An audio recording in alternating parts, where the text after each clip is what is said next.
যে সোনা আমার মায়েরা ব্যবহার করে, আমরা ব্যবহার করি। তাহলে এই সোনা ব্যবহার করলে বাবা কি হয়? অহংকারটা বৃদ্ধি পায়। বর্তমান সোনার তো অনেক দাম, তাই না? যদি এক ভরি ওজনের একটা সোনার হার কেউ গলায় দেয়, দামি একটা শাড়ি পরে যদি এই ভক্তের বাজারে আসে, আমি কেমন করে এই ধুলার মধ্যে এই নিচে বসবো, একটু মনের কাছে একটু সঞ্চয় জায়গা দেখবেন বাবা। ও হলো নিচু জাত। কেননা কত বর্ণের লোক আছে না, চামার, মসি, চন্ডাল, ব্রাহ্মণ, ক্ষত্র, কত রকমের সম্প্রদায় আছে। ও নিচু জাত, আমি বড় জাত। আমি ওর কাছে কেমন করে বসি? ওর কাছে বসলে আমার মান থাকবে না। ওই যে বাবা সমস্ত ভক্তি চলে গেল। কেননা এখানে কিবা শূদ্র, কিবা নিশি, কিবা নিশি নয়, যেই জন ভজে কৃষ্ণ সেই গুরু।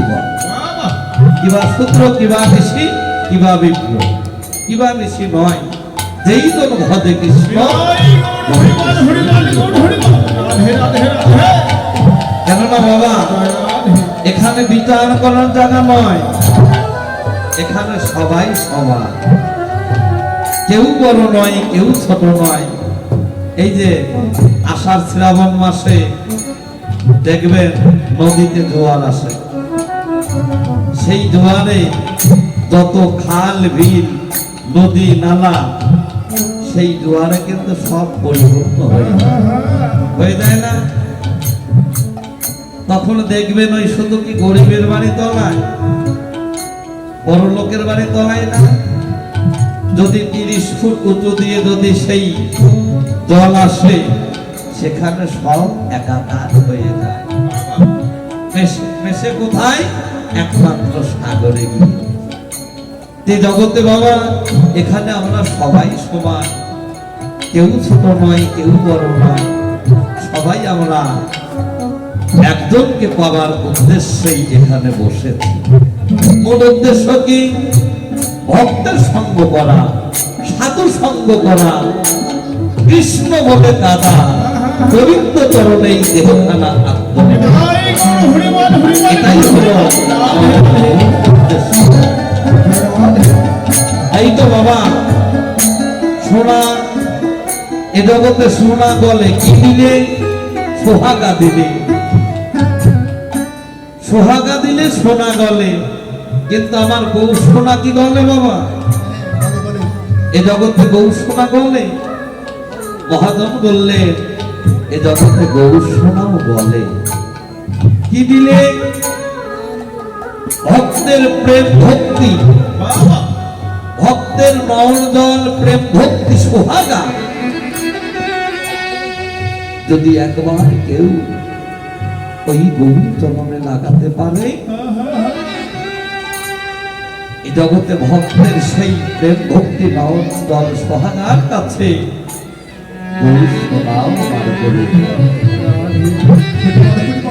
শুধু গৌর সোনা না, রাইকান্তন গলে যায়। তাহলে কারা? এ জগতে সাধু যারা, ভাবুক যারা, রসিক যারা, প্রেমের প্রেমিক যারা, রাইকান্তন বাবা মাঝে মধ্যে গলে যায়।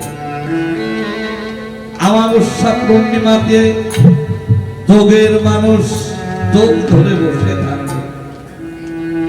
উপাসনার মানুষ যারা, যোগের মানুষ যারা, সেই দিন তার অপেক্ষা করে তারা যোগ ধরে বসে থাকে, যেন রাইকান্ত মাঝে মধ্যে গলে যায়।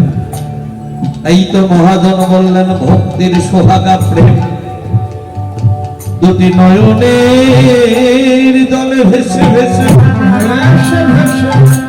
যদি গৌর চরণে পারে। মহাজন বললে এ জগতে গৌর শোনায় আমার,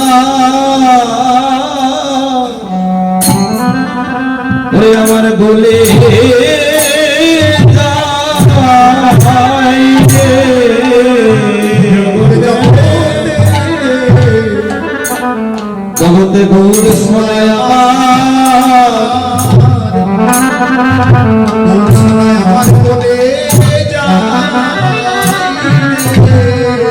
জগতে গৌর সোনায় আমার বলে যায় রে।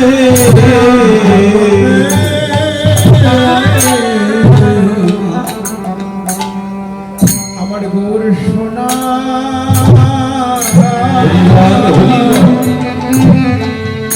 বলে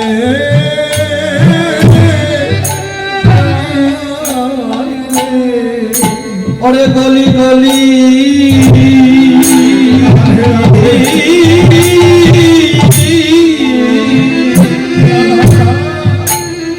হরি বলে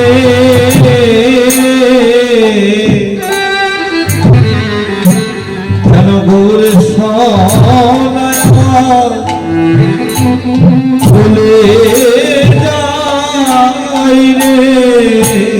আরে গলি গলি হরি বল হরি বল হরি বল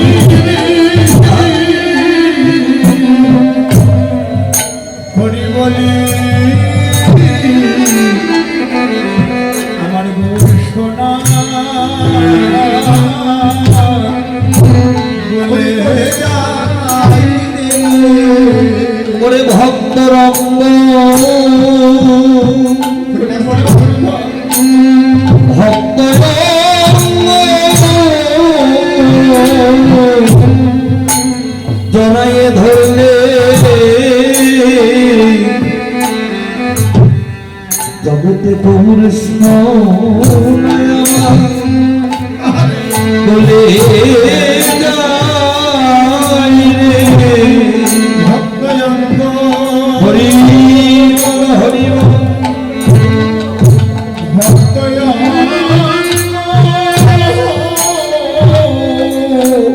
হরি বল জড়াইয়া ধরলে আমার সোনা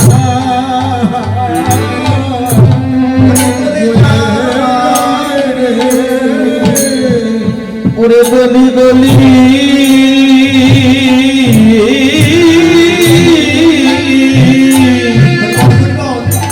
হরি বলে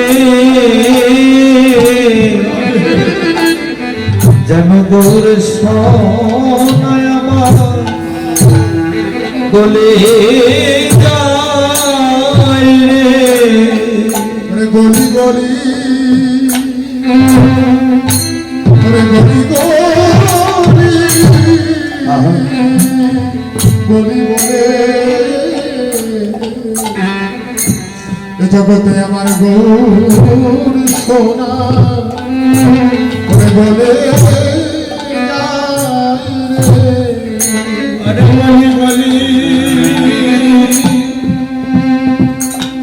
বলি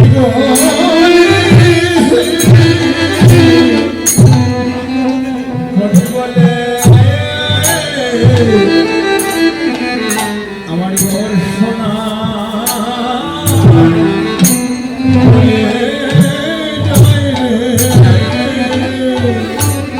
ওরে ভক্ত রঙ্গ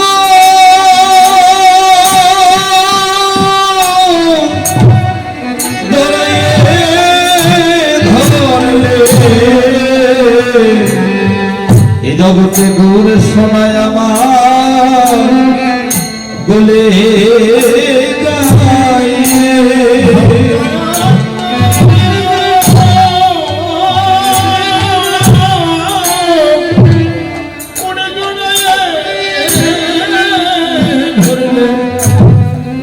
আমার ঘর সোনা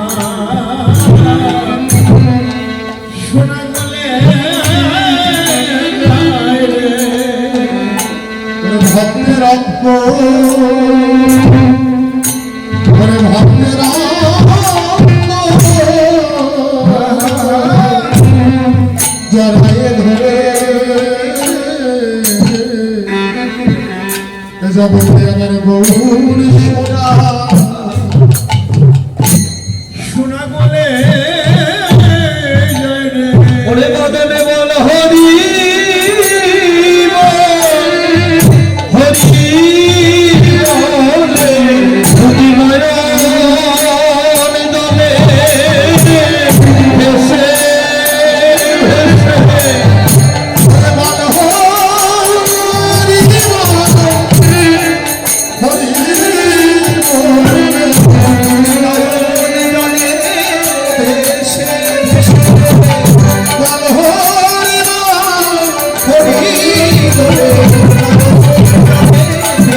ভক্তের প্রেম ভক্তি নয়ন জলে আমার গৌর শোনাও বলে যায়। তাই গৌরকে দর্শন করে ভাবক বৈষ্ণব কবি তিনি পদ রচনা করলেন। হরিবল হরিবল। আমি কি দিয়ে তুলনা করব, আমি কিসে বা গুণী রে, কষিত কাঞ্চন যিনি আমার গৌর গুণমণি, আমি কিসে বা গুণী রে, কি দিয়ে তুলনা করব। ও প্রীতি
ওরে যেন মূরতি ধরিতে, ওরে যেন মূরতি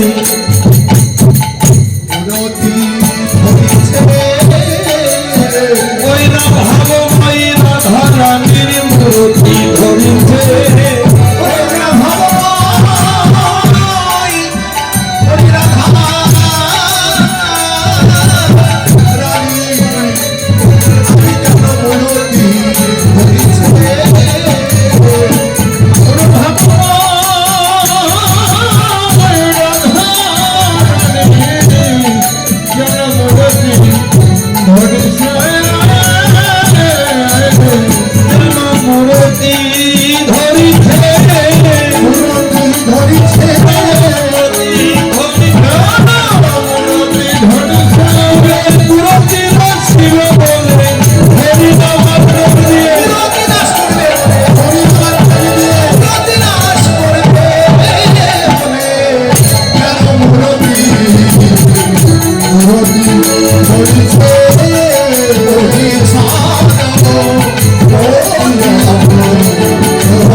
প্রীতি মানে কি বাবা? প্রীতি মানে হলো ভালোবাসা। এই যে লক্ষ্য আমার দিকে দেন মায়েরা, কীর্তনে বসে যদি লক্ষ্য অন্যদিকে থাকে তাহলে কীর্তনের আসরে আসার না আসা সমান। লক্ষ্যভ্রষ্ট 3 লক্ষ যার 1 লক্ষে পরিণত হয়, এ জগতে তার কীর্তন শোনা সার্থক হয়। 3 লক্ষ কি? 2 চোখের 1 লক্ষ, 2 কানের 1 লক্ষ, 10 ইন্দ্র 6 রিপুর রাজা হলো মন, তার 1 লক্ষ। এই 3 লক্ষ যার বাবা সমানে সমানে মিলন হয়। এই জগতে আপনি সংসারে যাই কিছু করেন সেটা থেকে আপনি উত্তীর্ণ হতে পারবেন, সফলতা অর্জন করতে পারবেন। তাহলে কৃষ্ণ কীর্তনটাকে আগে হৃদয়ঙ্গন করতে হয় বাবা। প্রীতি একদিকে লীলা আর একদিকে হলো জীব শিক্ষা।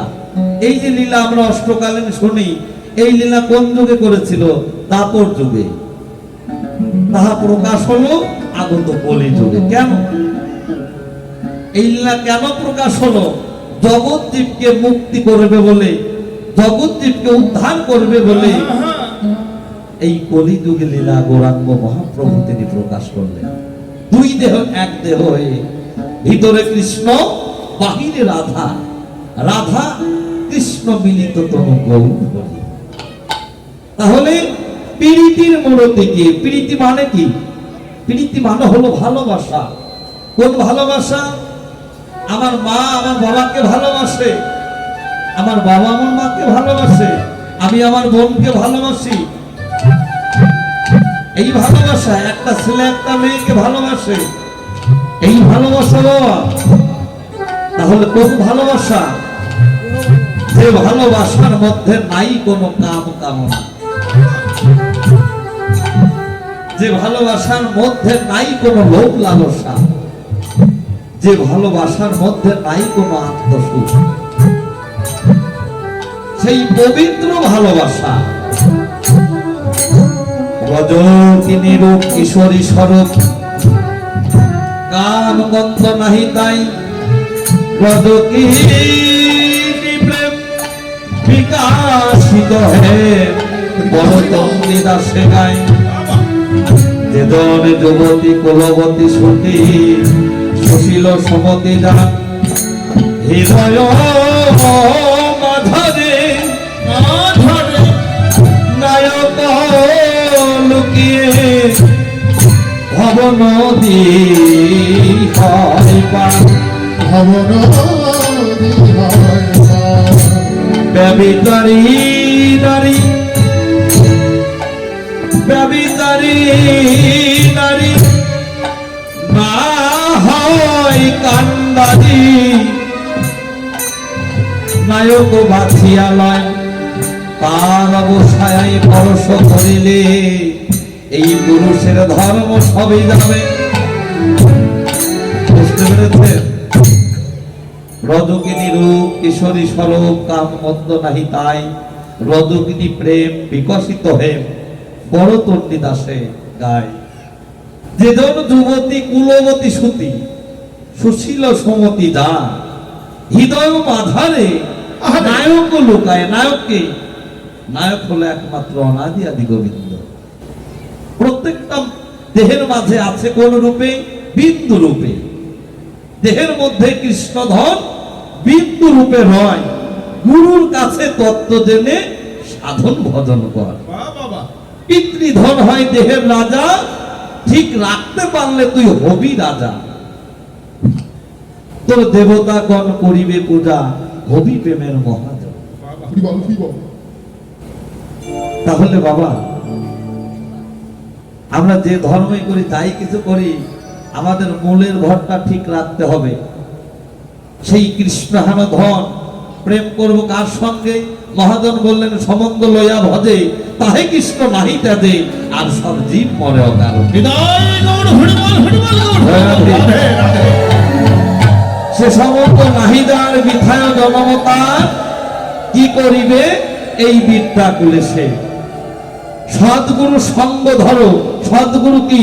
এই যে আমরা আজ যে কীর্তন শ্রবণ করছি, এই যে আমার বাবাজির আশ্রমে, গুরু মহারাজের আশ্রমে, তো এখানে এসে যদি বাবা আমরা কিছু না নিতে পারি, কিছু না শিক্ষা করতে পারি, শুধু মন্ত্র নিলাম, বাড়ি চলে গেলাম, আর চালের পাতায় গুজে রাখলাম, তাতে হয় না বাবা। আবার দীক্ষা মন্ত্র নিয়ে শিক্ষার কাছেও গেলাম না, ওই দীক্ষা মন্ত্রে একদিন তোমার নরকে নেবে। কেননা শাস্ত্র গ্রন্থের আইন 5 বছর বয়স একজন মানুষের দীক্ষা নেওয়ার সময়, আর 8 বছর বয়স হলো একজনের উপাসনা তত্ত্ব নেওয়ার। তাহলে আমরা দীক্ষা নিলাম বাবা, শিক্ষা নিলাম না, তাহলে আমরা গোবিন্দ চরণ লাভ করবো কেমন করে? বৃন্দাবনের অপ্রাকৃত নবীন বাদন, কাম বীজ কাম গায়ত্রী তাহার উপাস্য। সেই বাঁচা মরার মন্ত্রটাই হলো উপাসনা তত্ত্ব। সেই কাম বীজ কাম গায়ত্রী বাবা না জানতে পারলে, না ভজন সাধন করলে, আমরা তো সেই ভগবানের সঙ্গে আমাদের সেই প্রেমটা হবে না। প্রেমটা করতে হলে আগে নিজেকে নিজে জানতে হবে, আমি কে, আমি কোথায় ছিলাম, এসেছি কোথায়, আমার যাবো বা কোথায়। নিজের আত্মপরিচয় জানতে হবে। সাধুগুরু বৈষ্ণব তিনের কৃপা হলো, একের কৃপা ভিন্ন জীব নরকে গেল। জগতে এসে বাবা সাধুগুরু বৈষ্ণব, সাধুর কৃপাও আমার হলো, বৈষ্ণবের কৃপাও হলো, গুরুর কৃপাও হলো, কিন্তু আমাকে আমি কৃপা করতে পারলাম না। এটাই হলো আমার ব্যর্থতা, আমাকে আমি কৃপা করতে পারলাম না। তাহলে বাবা মহাজন বললেন সাধুগুরু বৈষ্ণব তিনের কৃপা হলো, একের কৃপা ভিন্ন জীব নরকে গেল। তাই তো সদ্গুরু সঙ্গ ধরো, বস্তু রক্ষা শিক্ষা করো, তোর নয়নমণি ঠিক হইলে হইবে না তোর বিদ্যপত। গুরুর কাছে তত্ত্ব জেনে একবার সাধন ভজন করো। তাই তো সেই পীড়িতিটা কিভাবে হলো? ওরে বিধিয়াকে যেতে ভাবিতে ভাবিতে, আর বিধিয়াকে যেতে ভাবিতে ভাবিতে, তাহাতে জমিলতি মানে বরিশোড়ে,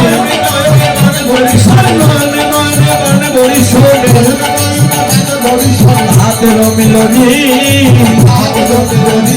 আমার রসের সাগরে মৈথন করিয়া, রসের সাগরে মৈথন করিয়া, রসের সাগরে মৈথন করিয়া, তাহাতে জমিলতি, তাহাতে জমিলতি হলো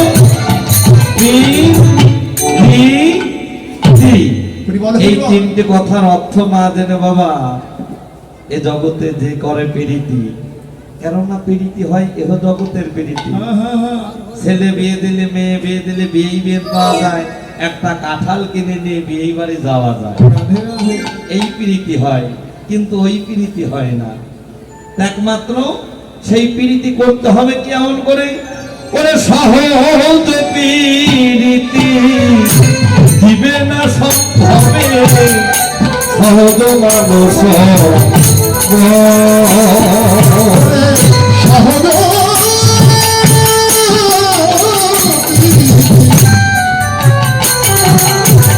দিবে না সম্ভবে, সহজ সহজ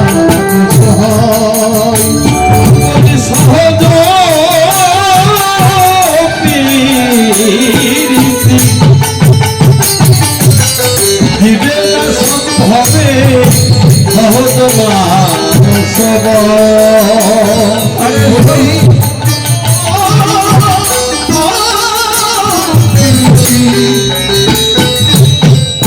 দিবে না সম্ভবে,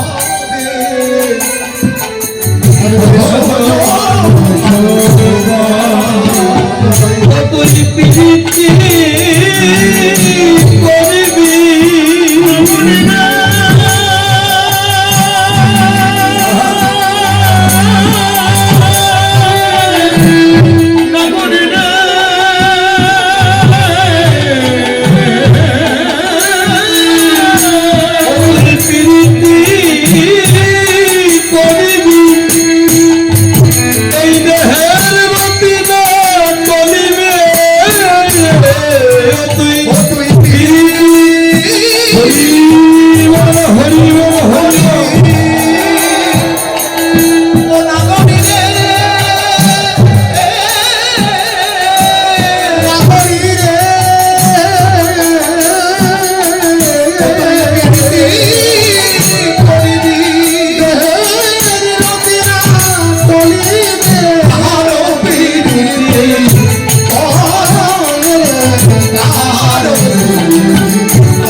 নরকে ডুবিয়া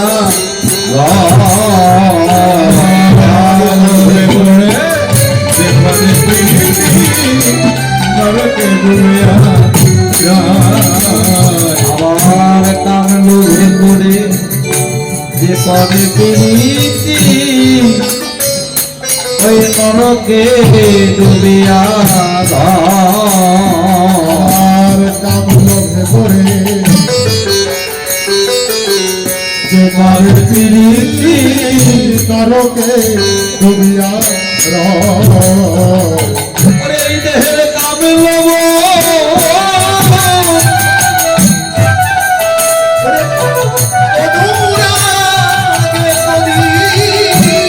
ওরে দেহের কামে লব ছাড়ি অনুরাগে পড়ি প্রীতি করে প্রীতি করে আমার মাসিলি রাতে সে করতে আসে মানুষ পাইবে আমার বাসিনী আদেশে অনেক গভীর আছে, মানুষে পাইবে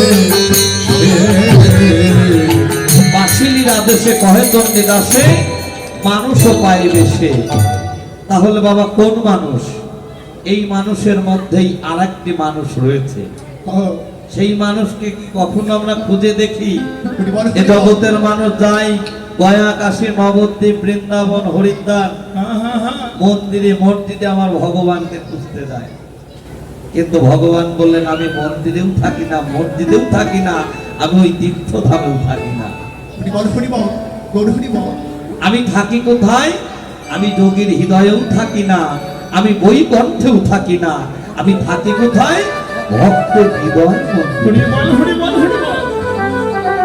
কিন্তু এ জগতের মানুষ কখনো বাহির জগতে খোঁজে ভগবানকে, কিন্তু কখনো তার নিজের হৃদয় মন্দিরটাকে কখনো খোঁজে না। তা মহাজন বললেন সেই সহজ মানুষ ভোজে দেখ না রে মন দিব্য জ্ঞানে, ও তুই পাবি রে অমূল্য নিধি পাবি বর্তমান। তাহলে সেই মানুষটা কোথায় আছে বাবা? এই দেহের মাঝেই, কোন রূপে? পরম আত্মা রূপে। তা সেই মানুষটাকে যদি বাবা ভালোবাসতে পারি, তাহলেই আমার এই দেহটা হবে একদিন পবিত্র। আর যেদিন পবিত্র হবে সেদিন এই জগতে আসা আমার ধন্য। আমার বারে বারে এই মায়াময় জগদেবীতে আর আসতে হবে।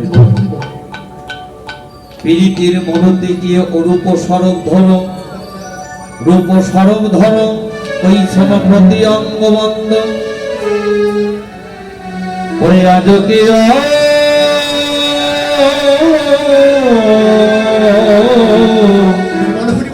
ওরে আজ কি আজ কে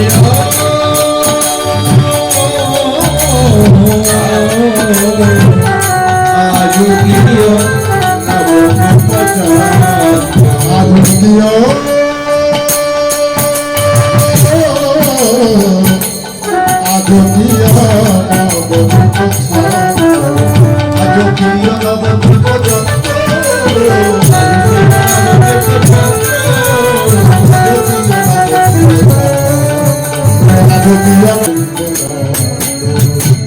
উপস্থিত সুধী ভাগবত মন্ডলী, আমরা যে ভক্ত সঙ্গ মধুর কৃষ্ণ কথা হরি কথা আস্বাদন করছি, বড় ভাগ্যের ফলে আজ গুরু গৃহে। কেননা গুরু গৃহে ভক্তের সঙ্গ সাধুর সঙ্গ করা অনেক ভাগ্যের ব্যাপার। কেননা পূর্ব জন্মে আছে যার সাধু সংস্কার দেখিতে শুনিতে হয়। সেই পূর্ব জন্মের স্বীকৃতি না থাকলে বাবা এ জগতে গুরু গৃহে সেই শিষ্য গুরু সঙ্গ করতে পারে না। তা আমাদের এই গুরু গৃহেরই শিষ্য শিখারানী মালি, তিনি খুব অসুস্থ। কেননা আপনারা সাধুগুরু বৈষ্ণব, আপনারা গুরু গোবিন্দের চরণে একটু আত্মনিবেদন করবেন, আশীর্বাদ করবেন, তিনি যেন অতি শীঘ্রই সুস্থ হয়ে আবার আমাদের এই ভক্তের সঙ্গে যেন ফিরে আসতে পারে। নিতাই গৌর হরি বল, হরি বল। আজকীয় নবদ্বীপ চন্দ্র, আজ এই মাত্র নবদ্বীপের চন্দ্র এসে উদয় হলো। কোন পক্ষে? পক্ষ হলো দুটো, একটা হলো কৃষ্ণ পক্ষ, আর একটা হলো শুক্ল পক্ষ। আরো কত পক্ষ আছে বাবা, শত্রু পক্ষ, মিত্র পক্ষ, স্বপক্ষ, বিপক্ষ, জগতে পক্ষের শেষ নেই। তাহলে এই নবদ্বীপের চন্দ্র কোন পক্ষে উদয় হলো? ভাবক বৈষ্ণব কবি বললেন, দেখো দেখো যেন কৃষ্ণ পক্ষের তা দেশে ওরে উদয় হলো।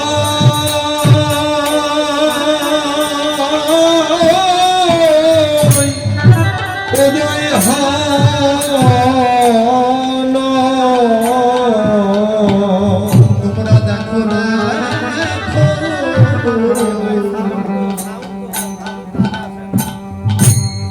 যেন কৃষ্ণ পক্ষের দেশে এসে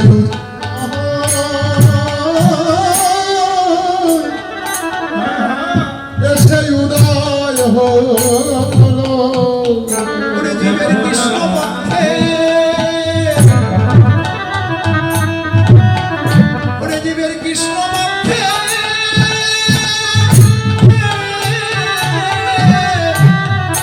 ওরে আমি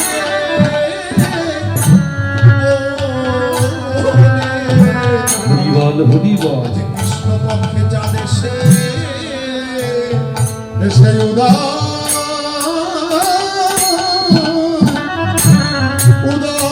হলো। ওই কলির জীবের কৃষ্ণ পক্ষে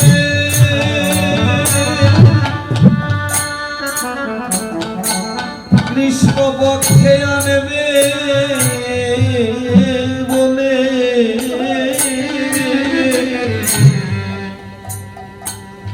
দেখো দেখো কৃষ্ণ পক্ষের চাঁদ যেন উদয় হলো। জীবের কৃষ্ণ পক্ষে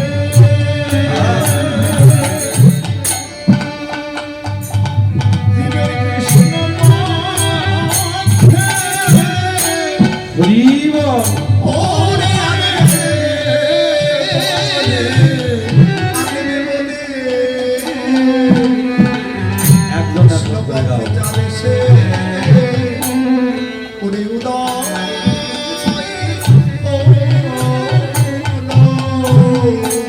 যেন এই কলির দ্বীপকে মুক্তি করিবে বলে যেন কৃষ্ণ পক্ষের দ্বারে সে উদয় হবে।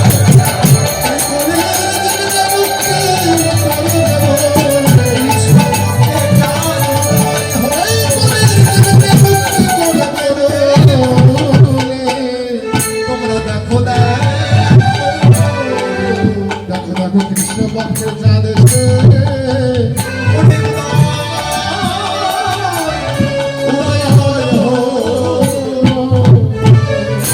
কামিনী কাম কলিতে তুচ্ছ মানুষ,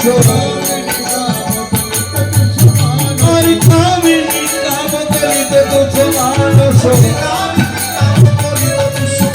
আরে মতি উদগত দিনী মন্দ, আরে মতি উদগত দিনী মন্দ, যেন মন্দ মন্দ যায় রে, যেন মন্দ মন্দ যায় রে, যেন বদ কামিনী আছে মন্দ মন্দ যায় রে, যেন মন্দ মন্দ যায় রে, যেন হেলে দুলে যায় রে, আর কৃষ্ণ প্রেমের কদম তিনি মন্দ মন্দ যায়।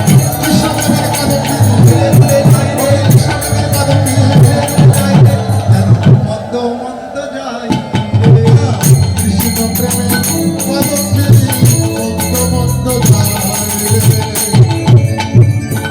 কামিনী কামল লিত তো সমান সগতি উদুগদ যিনি মন্দ। বিশ্ব জগতে বাবা এত জীব জন্তু, এত মানুষ, এত কিছু থাকতে আজ আমার ভগবান গৌর হরি তিনি গজ মানে হস্তে সেই হাতির ন্যায় তিনি রূপ ধরলেন কেন? এখানে আমাদের মনে প্রশ্ন আসতে পারে না? তিনি এত কিছু থাকতে জগতের বুকে শেষ পর্যন্ত তিনি একটি হাতির ন্যায় রূপ ধরে যেন ধীর গতিতে যাচ্ছে। কেননা মহাজন বললেন আমাদের এই মানব দেহে বাবা কৃষ্ণ ভজন করতে হলে 5টা ভাবের উদয় হয়। শান্ত, দাস্য, সখ্য, বাৎসল্য, মধু। একমাত্র সেই মধুর প্রেম আস্বাদন করতে গেলে মধুর প্রেমের মূলটিকে শ্রীমতী রাধা ঠাকুর রানী। তাহলে সেই মধুর প্রেম আস্বাদন করতে হলে বাবা সেই শান্ত ভাবের অধিকারী হতে হয়। কেননা সেই শান্ত ভাবটা যদি বাবা আমাদের দেহে না থাকে তাহলে ওই কৃষ্ণ সেবা কখনো দেওয়া সম্ভব না। তাই আজ দিনের দুপুর বেলা গৌর হরি আমার একটা হাতির ন্যায়, হাতি কেননা ধীর গতিতে চলাফেরা